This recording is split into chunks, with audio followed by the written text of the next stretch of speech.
नमस्कार दोस्तों, आज का ये मेरा वीडियो उन लोगों के लिए समर्पित है जो मेरे वीडियो देख करके, मेरे पोस्ट स्टेटस देख करके मुझे विपक्षी बताने में लगे रहते हैं या मुझे कांग्रेसी कहने में लगे हुए रहते हैं।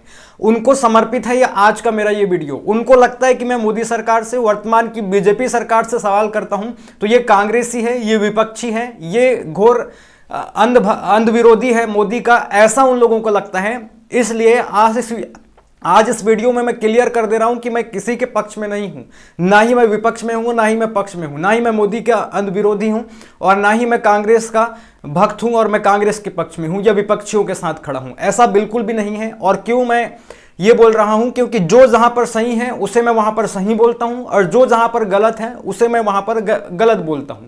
तो ये क्यों मैं आपको बताने जा रहा हूं, उदाहरण मैं यहां पर कुछ देना चाहूंगा। वर्तमान समय में आप देख रहे हैं किस प्रकार से एक धार्मिक कार्यक्रम को राजनीतिक कार्यक्रम बनाया गया, राम मंदिर प्राण प्रतिष्ठा के कार्यक्रम को, और पूरा तरीके से जो है यहाँ पर एक धर्म के फायदे को राजनीतिक कार्यक्रम बना करके एक राजनीतिक लाभ लेने के लिए यहां पर भगवान श्री राम का उपयोग किया गया वर्तमान बीजेपी सरकार के द्वारा, मोदी सरकार के द्वारा। तो इस पर मैंने बार बार वीडियोस बनाए और बार बार मैंने पोस्ट किए सोशल मीडिया प्लेटफॉर्मों पर।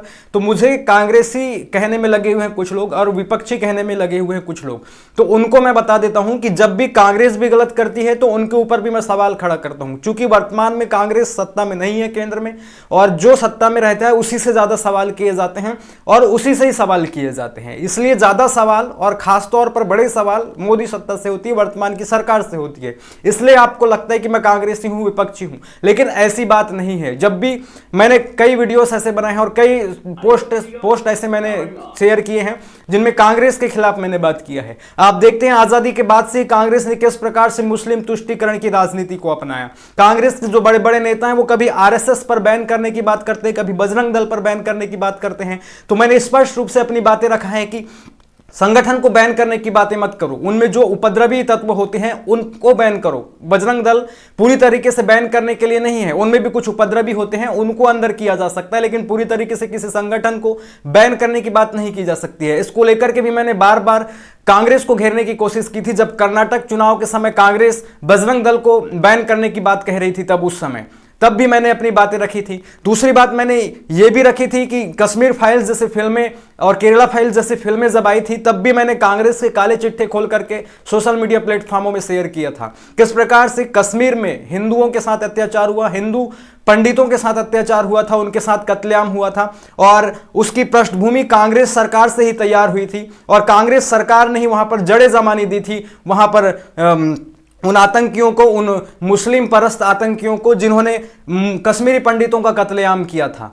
इसलिए मैंने कांग्रेस के खिलाफ भी आवाजें उठाई है और उनके खिलाफ भी मैंने बातें रखी हैं। ये भी बात मैंने रखी थी कि कश्मीरी पंडितों को अब तक जो है न्याय नहीं मिल पाया कांग्रेस के कारण। वहां पर जो कत्लेआम हुआ उसकी पृष्ठभूमि भी कांग्रेस सरकार के समय में ही तैयार हुई और उनको आज तक न्याय नहीं मिल पाया कश्मीरी पंडितों को। तो 2014 तक कांग्रेस सत्ता में रही तो उसने भी न्याय दिलाने की कोशिश उन कश्मीरी पंडितों के लिए नहीं की थी। तो इसके खिलाफ भी मैंने जोर शोर से आवाज उठाया था। दूसरी बात, आप देखते हैं 370 जैसा धारा, अनुच्छेद 370 जैसे धारा जो है जम्मू कश्मीर में लागू था, उस पर कांग्रेस ने कभी एक्शन नहीं ली, उसे कभी हटाने का तक नहीं सोची।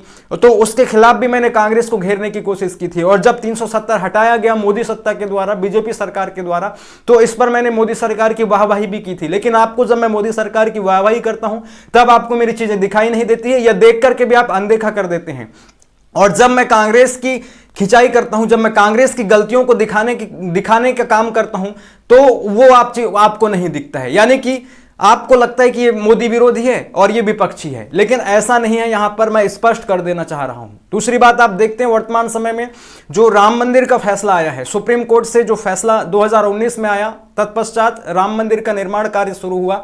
तो राम मंदिर के निर्माण कार्य में भी मार्ग प्रशस्त करने में कांग्रेस ने कोई योगदान नहीं दिया। कांग्रेस ने किस प्रकार से राम भगवान को जो है राम भगवान के अस्तित्व को ठुकराने की कोशिश की थी, राम भगवान के अस्तित्व को नकार दिया था। 2013 में जब सुप्रीम कोर्ट में सेतु समुद्रम प्रोजेक्ट पर बहस चल रही थी सेतु समद्रम प्रोजेक्ट पर बहस चल रही थी। कांग्रेस पार्टी ने अपनी असली सोच को जग जाहिर किया था। उस समय में हिंदू विरोधी रुख को अपनाया था उसने। 1947 आजादी के बाद से किस प्रकार से कांग्रेस ने मुस्लिम तुष्टीकरण की राजनीति को अपनाया, एक हिंदू बाहुल्य देश में हिंदुओं को ही दोयम दर्जे का नागरिक बना करके रख दिया था कांग्रेस ने। इस पर भी मैंने स्पष्ट रूप से सवाल खड़ा किया था। और राम सेतु जो रामेश्वरम में है, तमिलनाडु में दक्षिण में, जो श्रीलंका को जोड़ता है हिंद महासागर में भारत से लेकर के, तो वो माना जाता है हिंदू आस्थाओं के अनुसार कि उसे भगवान राम ने बनवाया था, भगवान राम की वानर सेना ने बनाया था। और उसके साक्ष्य भी जो हैं प्राप्त हुए हैं, मैन मेड मानव निर्मित वो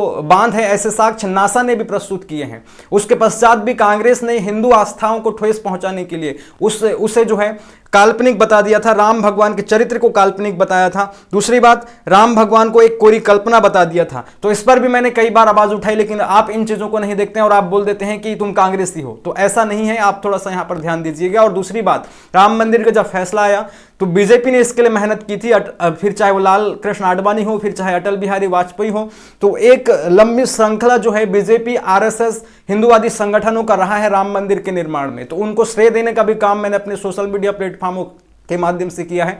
यहां तक कि वर्तमान की बीजेपी सरकार और मोदी योगी को भी श्रेय देने का मैंने अपना भरसक प्रयास किया है राम मंदिर के लिए। लेकिन जिस प्रकार से राम मंदिर को एक धार्मिक कार्यक्रम से हटाकर और शंकराचार्यों को निमंत्रण ना देकर के, उनकी बातों को ना सुन करके, शास्त्र विधि सम्मत ये प्राण प्रतिष्ठा ना करके, किस प्रकार से मोदी जी ने उसको एक अपना राजनीतिक श्रेय ले लिया है और उसको किस प्रकार से एक राजनीतिक कार्यक्रम बना दिया है, उस पर मैंने सवाल खड़ा कर दिया। एक सवाल पूछ लिया तो आपको लगता है कि ये मोदी विरोधी है, हिंदू विरोधी है और ये जो है बीजेपी के खिलाफ बोलता है। लेकिन ऐसी बात नहीं है। जो गलत होता है उसके खिलाफ ही मैं यहां पर आवाज उठा रहा हूं। ये बात आप थोड़ा सा ध्यान से अपने मन में, मस्तिष्क में बैठा करके रखिएगा। दूसरी बात, मैंने कांग्रेस पर यह भी कई बार उठाया है ये बात कि जो मुस्लिम तुष्टीकरण की राजनीति कांग्रेस ने अपनाई थी इस हिंदू बाहुल्य देश में, और वहां पर मुस्लिमों को जो है उन्होंने वक्फ बोर्ड जैसे काले कानून बना करके दिए गए थे, उसके खिलाफ भी मैंने आवाज उठाई, उसके खिलाफ भी मैंने सोशल मीडिया प्लेटफॉर्मों में पोस्ट शेयर किया। लेकिन आप इन चीजों को देख करके भूल जाते हैं या देख करके याद नहीं रखते हैं। तो कांग्रेस ने मुस्लिमों के लिए वक्फ बोर्ड एक्ट लाया था। इसके बारे में मैं आपको बता दे रहा हूं वक्फ बोर्ड कानून क्या है। तो ये वक्फ बोर्ड कानून जो है 1954 में बना था, 1995 में इसको संशोधित किया गया था और 1995 में संशोधन के पश्चात इसे असीमित शक्तियां दे दी गई थी। किसको? वक्फ बोर्ड कानून को ध्यान रखिएगा, वक्फ बोर्ड को। ये जो वक्फ बोर्ड है इसमें जो सदस्य होते हैं वो मुस्लिम ही होते हैं और वो अगर किसी संपत्ति को वक्फ बोर्ड की संपत्ति घोषित कर देते हैं तो उसके खिलाफ उस संपत्ति का मालिक न्यायालय तक नहीं जा सकता। यानी कि सिंपल भाषा में आप समझ लीजिए, आपकी जो संपत्ति है, आपका जो घर है, आपकी जो खेती बाड़ी है, उसको अगर वक्फ बोर्ड ने अपनी संपत्ति बता दी तो आपके पास उस संपत्ति के सारे डॉक्यूमेंट्स होने के बावजूद भी आप उस वक्फ बोर्ड के खिलाफ न्यायालय में नहीं जा सकते हैं, किसी भी न्यायालय में नहीं जा सकते, सुप्रीम कोर्ट भी नहीं जा सकते हैं। इस प्रकार का काला कानून कांग्रेस ने जो है मुस्लिमों को बना करके दी है। इसके खिलाफ भी मैंने आवाज उठाया था, लेकिन आप मेरी बातों को नहीं सुनते हैं। दूसरी बात, तमिलनाडु का एक हिंदू बाहुल्य गांव है जो त्रिची जिले में स्थित है, जिसे तिरुचेंथरई कहा जाता है। तिरुचेंथरई पूरे गांव को जो है वक्फ बोर्ड ने अपनी मिल्कियत घोषित कर दी, संपत्ति घोषित कर दी, जबकि उस गांव में सिर्फ 22 मुस्लिम परिवार हैं, जबकि हिंदू आबादी 95% है। हैरत की बात यह भी है कि मंदिर, वहां जो हिंदू मंदिर है उन्हें भी वक्फ बोर्ड ने अपनी संपत्ति घोषित कर दी है।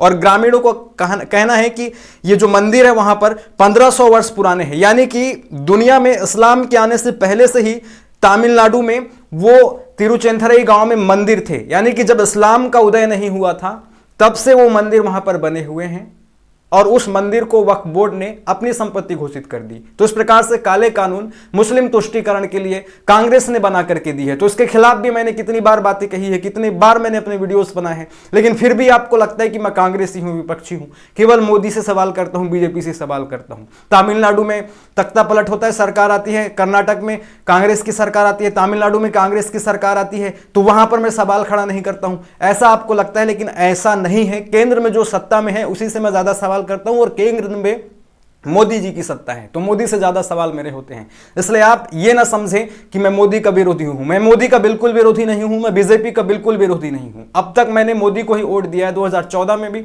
और 2019 में भी, और इस बार भी मैं मोदी को ही वोट दूंगा। लेकिन दूसरी बात आप ध्यान रखिएगा, मैं मोदी से बराबर सवाल करूंगा जब वो महिला खिलाड़ियों के साथ अन्याय करेंगे, मणिपुर की महिलाओं के साथ जब अन्याय होगा, मणिपुर जलेगा, या फिर इस प्रकार से जब घटनाएं घटेंगी तो मैं उनसे सवाल करता रहूंगा। इसका मतलब यह नहीं कि मैं मोदी विरोधी हो गया। मैं मोदी से केवल सवाल करता हूं, बीजेपी से केवल सवाल करता हूं, मैं उसका विरोधी नहीं हूं।